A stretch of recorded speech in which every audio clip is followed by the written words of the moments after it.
पढ़ने के 3 बेस्ट तरीके। कई सारे स्टूडेंट्स होते हैं जिनको पढ़ने में कोई चीज़ याद करने में बहुत ज़्यादा प्रॉब्लम होती है, तो उनके लिए बेस्ट तरीका क्या होने वाला है। उनके लिए बेस्ट तरीका है कि अगर आप कोई भी चीज़ लर्न कर रहे हो और अगर आपको वो लर्न नहीं होती है, तो सबसे बेस्ट तरीका है, पहला तरीका, कि आपको उस चीज़ को बहुत ध्यान से पढ़ना होगा।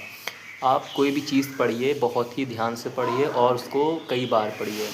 जब आप ऐसा करेंगे तो वो चीज़ आपको धीरे धीरे याद होने लगेगी, क्योंकि सबसे इम्पॉर्टेंट होता है उसकी मेमोरी या उसकी याददाश्त बनाना अपने दिमाग में। जब किसी चीज़ की मेमोरी आपके दिमाग में बनने लगती है धीरे धीरे 1-2 बार पढ़ने से, तो जब आप उसको कई बार पढ़ते हो तो वो चीज़ अच्छे से फिर आपको याद हो जाती है। फिर वो चाहे कोई लॉन्ग क्वेश्चन हो, फिर वो चाहे कोई शॉर्ट क्वेश्चन हो, डज़ नॉट मैटर। दूसरा, जिन लोगों को अगर रीडिंग लिखने में या पढ़ने में दिक्कत होती है रीडिंग में, तो उनके लिए बेस्ट तरीका है कि वो क्या करें, डेली एक लेसन की रीडिंग लगाएं, फिर वो चाहे इंग्लिश की हो, फिर वो चाहे हिंदी की, और अपने हाथ में एक पेंसिल लेकर ज़रूर बैठें। जब भी वो कोई इंग्लिश की रीडिंग लगाएं तो जो भी वर्ड उनको दिक्कत दे रहा हो वो उसको अंडरलाइन कर लें। अंडरलाइन करने के बाद अपने स्कूल टीचर या अपने ट्यूशन टीचर से उस वर्ड्स के बारे में पूछें।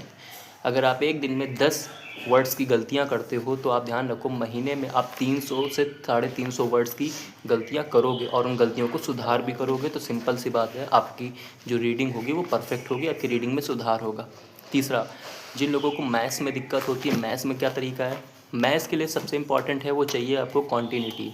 अगर आपको मैथ्स में तेज़ होना है तो आपके अंदर कॉन्टीन्यूटी होनी चाहिए। कॉन्टीन्यूटी का मतलब होता है आपको मैथ डेली सॉल्व करनी है।